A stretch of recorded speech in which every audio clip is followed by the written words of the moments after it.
थी जिसमें कि हत्या का प्रकरण दर्ज किया गया था। गाँव का एक आरोपी है जितेंद्र और उसके 2 साथी हैं। वो अपने साथ लेके जाने के लिए उसको बोला कि तो जब उसने मना किया वहीं मारा। और जो उसकी दादी थी, जब वो आरोपी पहले से संदेह ही था हमारा, तो और कुछ और भी लोगों पे संदेह था, तो उन सबके ब्रेन मैपिंग, पॉलीग्राफ और नार्को एनालिसिस टेस्ट कराए गए। उनपे जो हमें क्लू मिला आरोपियों के रोल को लेकर, तब उनसे फिर पूछताछ के आधार पर जब उनको कन्फ्रंट किया गया, उनके साथियों के जो गाड़ी थी उसकी लोकेशन और सब चीज़ों से, तब ये क्लियर हुआ कि नहीं किया, तो उन्होंने कन्फेशन किया। गनियारी के दोहरे हत्याकांड मामले में पुलिस को मिली सफलता। लगभग 18 महीने की इन्वेस्टिगेशन के बाद पुलिस ने आरोपियों को पकड़ा। नमस्कार, जय जोहार, जय छत्तीसगढ़। मैं हूं मनीष चौबे और आप देखना शुरू कर चुके हैं सीजी दुनिया। गनियारी के दोहरे हत्याकांड मामले में पुलिस की press conference. IG Ram Gopal Garg और एसएसपी विजय अग्रवाल ने किया मामले का खुलासा। आरोपी ने अपनी सगाई बचाने की 2 दोस्तों के साथ मिलकर युवती और उसकी दादी की हत्या। 2 आरोपी को किया फुलगांव पुलिस ने गिरफ्तार। एक अब भी फरार बताया जा रहा है। युवती का आरोपी से था अवैध संबंध। लड़के की सगाई की बात पता चलने पर युवती ने उसका घर बर्बाद करने की धमकी दी थी। 18 महीने की इन्वेस्टिगेशन में 62 को बनाया था पुलिस ने संदिग्ध। नार्को टेस्ट, ब्रेन मैपिंग के बाद पहुंची आरोपी तक पुलिस। एसीसीयू और पुलगांव पुलिस और राजपत्रित अधिकारियों की विशेष टीम ने सुलझाई इस दोहरे हत्याकांड की गुत्थी को।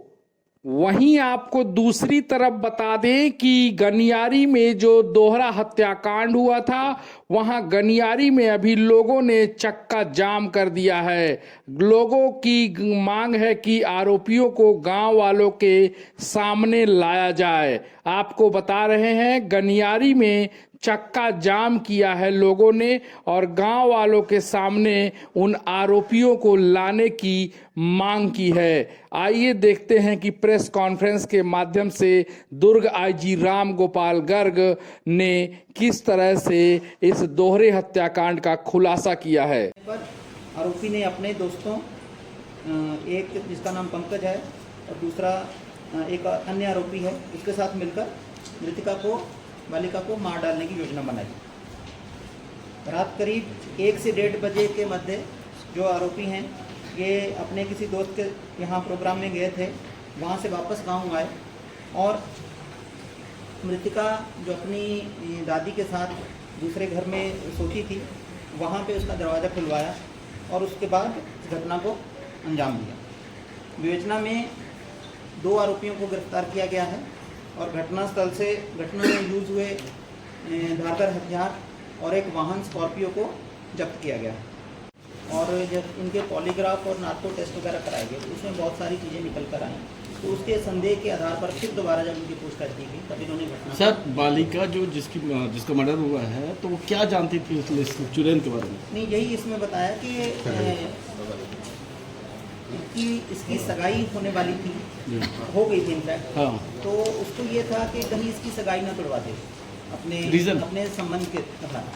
सर, धर्मेंद्र को 4 महीना लग गया सर इसको काम करने में। किस तरह के चले, मतलब ऐसा किस तरह से गुमराह किया जा रहा था कि वो सॉल्व नहीं हो पा रहा था पूरा होता? नहीं, आरोपी जो थे उन्होंने कन्फेस नहीं किया था। हालांकि हमें डाउट था इन पर, परंतु जब तक आरोपी का कन्फेशन ना हो और सबूत ना मिले तब तक किसी को भी गिरफ्तार हम नहीं कर सकते।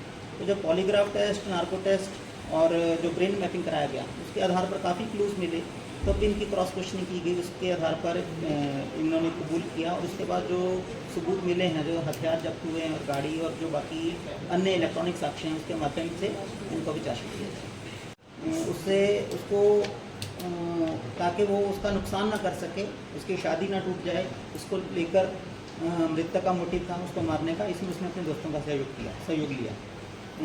क्योंकि जब मृतिका को वो मार रहा था तो उस समय दादी जो थी वो भी जाग गई थी, तो क्योंकि उसके लिए नुकसानदायक हो सकता था तो उसने दादी को भी नुकसान पहुंचाया और उसकी भी हत्या कर। तो जो दोनों आरोपी हैं उसमें जो उमेंद्र है आरोपी, वो पूर्व से आपराधिक प्रवृत्ति का है। इसके खिलाफ थाना पुलगांव में अपराध क्रमांक 489/2019, 294 323 506 भादवी, अपराध क्रमांक 300/2023, धारा 34(2) 59 का आबकारी एक्ट, और धारा अपराध क्रमांक 330, धारा 74, 296, 115 और 351 BNS के तहत उसमें अपराध पंजीबद्ध हैं। उसी प्रकार आरोपी पंकज जो है उसके खिलाफ भी पूर्व में 3 अपराध पंजीबद्ध हैं। तो ये घटना हमारे लिए बहुत महत्वपूर्ण थी, क्योंकि करीब पिछले 1.5 साल से जो मृतिका के परिवार वाले थे वो न्याय के लिए हमारे पास भी बार बार आ रहे थे, और हमें भी इस चीज़ का था कि पूरा हमारी कोशिश रहेगी केस को हम सॉल्व कर सकें। तो पुलिस अधीक्षक दुर्ग और उनकी पूरी टीम ने काफ़ी मेहनत से इस केस को निकाला है, और इनकी जो टीम है उनको मैं सभी को बधाई देता हूं, और मुझे पूरी उम्मीद है हम जो मृतिकाएँ हैं उनको न्याय दिलाने में 153/2024 धारा 302 450 IPC के अंतर्गत एक वृद्ध महिला और उसकी पोती की 6 मार्च 2024 को मृत्यु हुई थी, जिसमें कि हत्या का प्रकरण दर्ज किया गया था। पिछले करीब 1.5 साल से इसमें पुलिस प्रयासरत थी केस को सॉल्व करने में। तो फाइनली इसमें आज ये केस सॉल्व हुआ है। 2 आरोपियों को गिरफ्तार किया गया है। उसी गांव का एक आरोपी है जितेंद्र, और उसके 2 साथी हैं, जिसमें से 3 में से 2 लोगों को पुलिस ने गिरफ्तार कर लिया है और एक की भी गिरफ्तारी शेष है। तो घटना में यूज हुए हथियार और जो स्कॉर्पियो गाड़ी उसको जब्त कर लिया गया है, और जो आरोपी है उनको भी न्यायालय के समक्ष पेश किया गया। सर, जो फरार आरोपी उसकी किस तरह की भूमिका थी इसमें? इसमें जो मेन आरोपी है उसके जो 2 साथी थे वो स्कॉर्पियो में उसके साथ आए थे, और उन्होंने बाहर उसको रुककर पहरेदारी की थी, और पूरा उसको घटना में ट्रांसलेशन था। सर, किस तरह से योजनाबद्ध तरीके से लोग ने घटना को अंजाम दिया, जिसको सॉल्व करने के लिए 18 महीने पुलिस को लगे? जो आरोपी हैं इन्होंने जो मृतिका बालिका है उसको आरोपी पहले से जानता था, तो रात को उसके घर में गया और उसको अपने साथ लेके जाने के लिए उसको बोला कि मेरे साथ चलो। तो जब उसने मना किया तो उसने उसको वहीं मारा, और जो उसकी दादी थी जब वो उठ गई तो उसने उसको भी साक्ष्य बता दे किसी को, इसलिए उसको खुद खत्म कर दिया। तो घटना में आरोपी पहले से संदेह ही था हमारा, तो और कुछ और भी लोगों पे संदेह था, तो उन सबके ब्रेन मैपिंग, पॉलीग्राफ और नार्को एनालिसिस टेस्ट कराए गए FSL गांधीनगर से और FSL रायपुर से। तो संपूर्ण विवेचना के बाद जब ये क्लियर हुआ है कि यही आरोपियों ने घटना को घटित किया है, तो उस तक प्रशासन की गिरफ्तारी। मूल कारण क्या सामने आया है इसको? मूल कारण इसमें संबंधों से रिलेटेड है आरोपी का। और सर, ये पूरे मामले का खुलासा आखिर कैसे हुई आरोपी? नहीं, बिल्कुल जैसे मैंने बताया कि ब्रेन मैपिंग और नार्को एनालिसिस इसमें बहुत इंपॉर्टेंट कड़ी हमारी निकले।